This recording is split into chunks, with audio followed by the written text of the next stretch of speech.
Welcome to the Essentia Health podcast series. I am your host, Yeji Lee. In this series, we bring you helpful information to support your well-being and to overcome the many challenges that life can bring. Our aim always is to bring you information or actions to support your well-being that's accessible to everybody.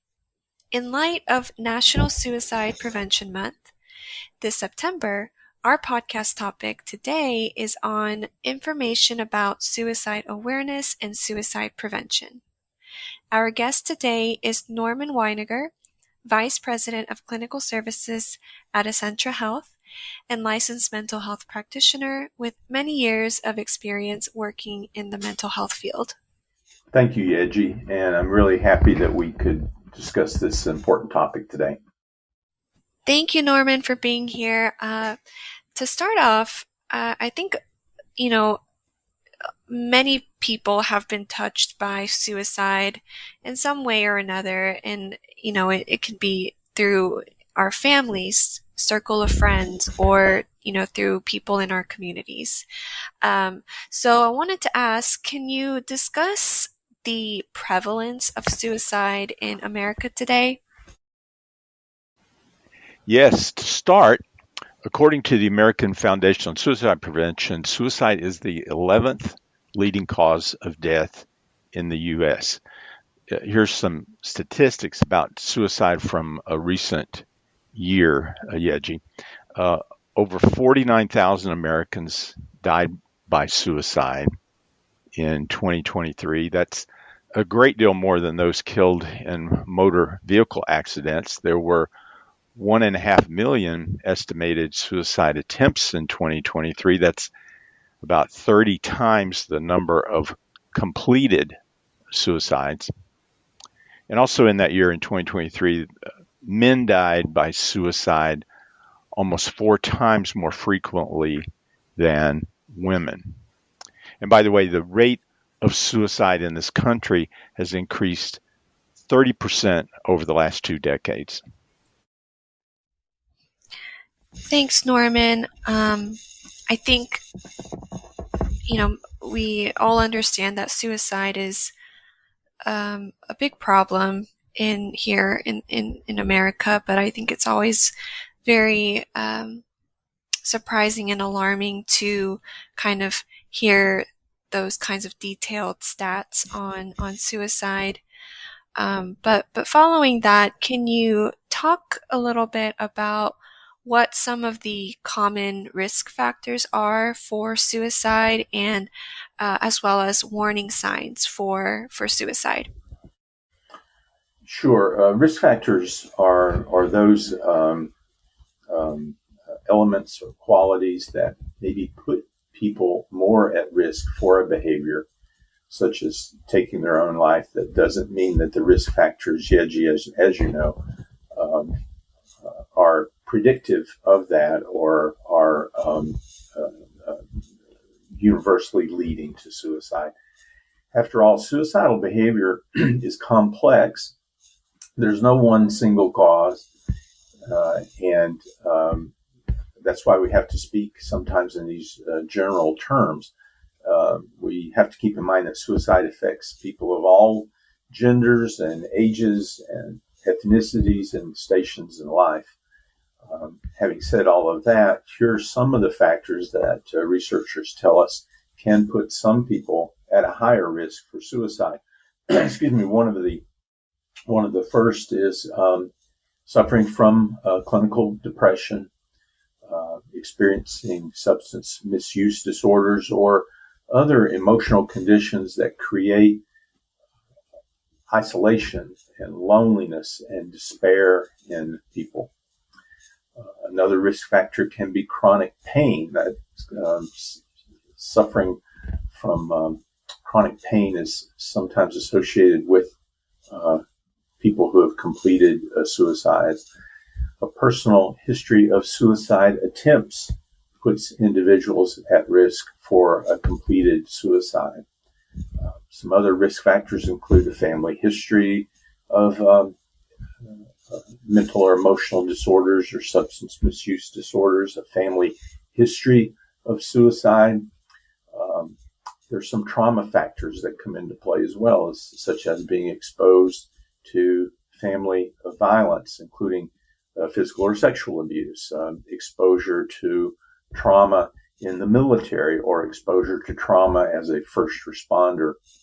Other risk factors get at the access to lethal means of suicide. So the presence of guns or firearms in the homes creates a higher risk than the absence of guns and firearms in the home.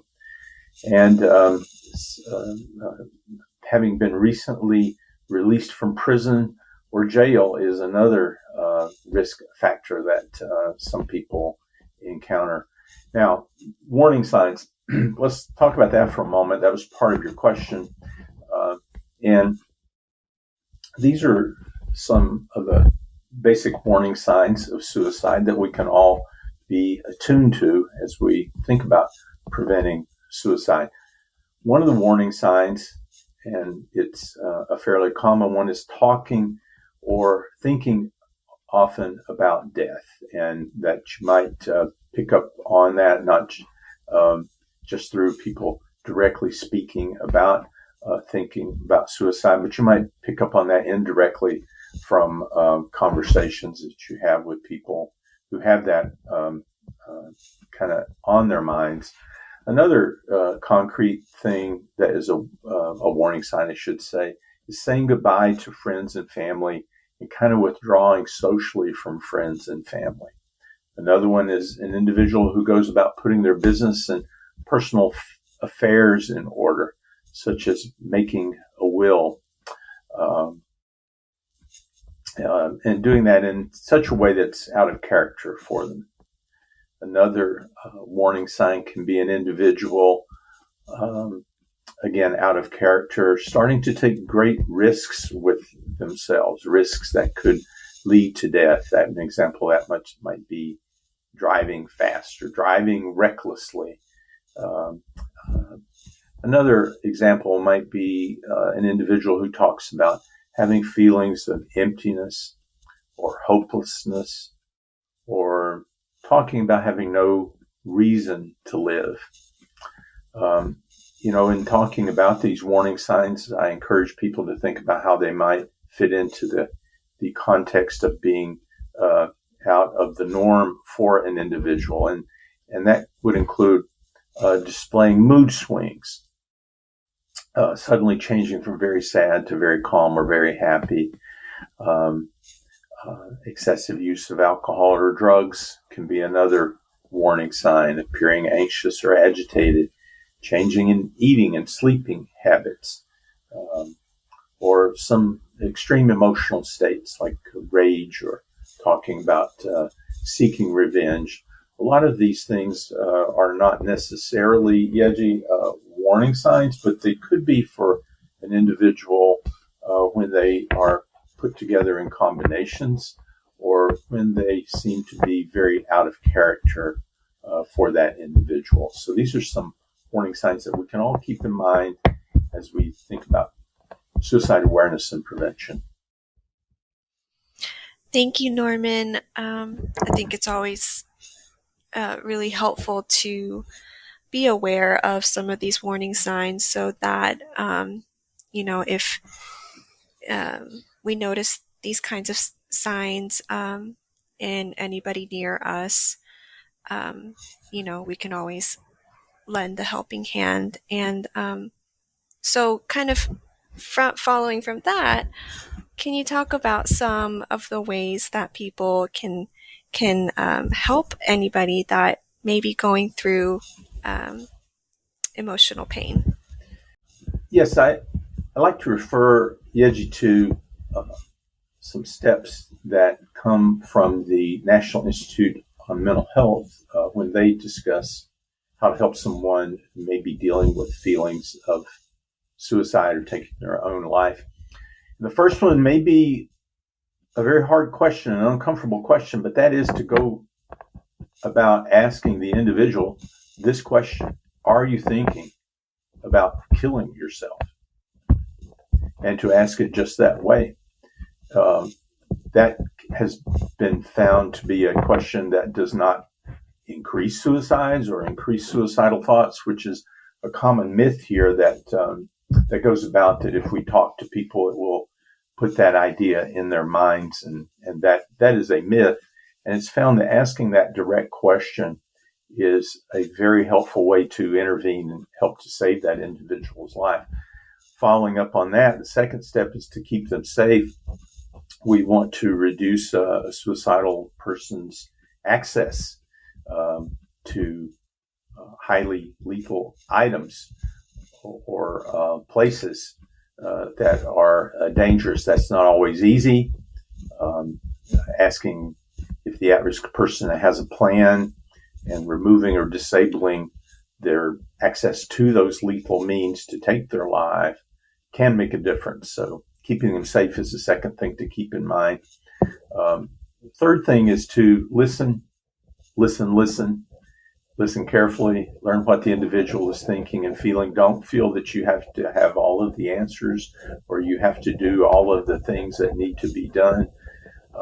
Simply listen. And again, research shows that acknowledging and talking about suicide may in fact reduce rather than increase the person's suicidal thoughts.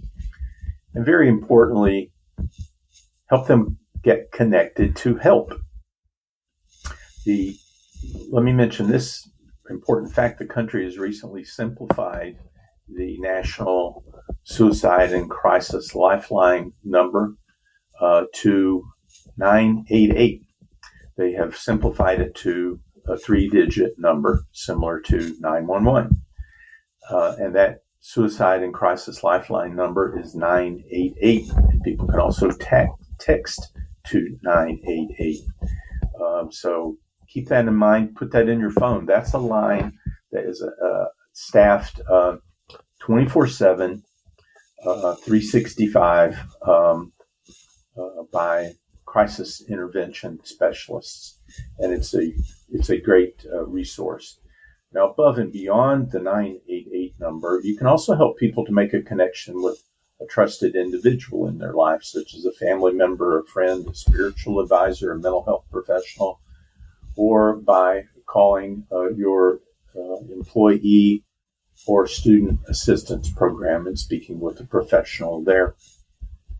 Research has also found, Yeji, I would point this out, that staying connected with people after a crisis has been very helpful.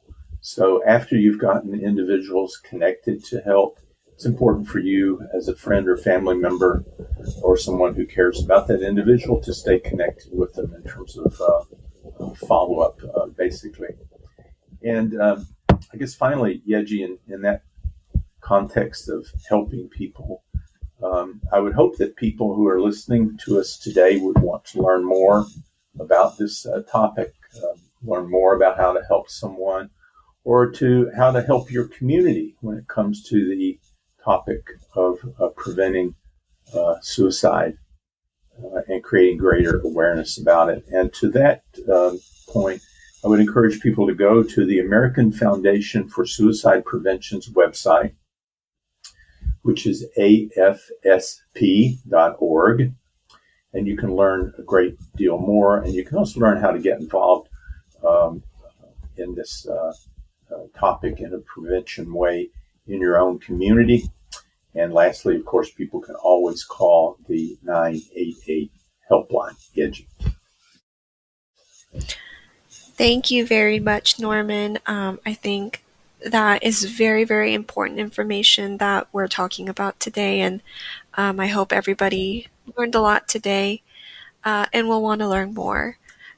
So again, if you are thinking about suicide or you know someone who seems to be thinking about suicide, please call or share the 988 helpline.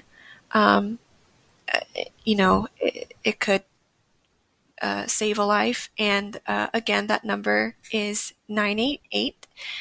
And with that, we conclude today's podcast. On behalf of everyone here at Essentra Health, thank you for listening.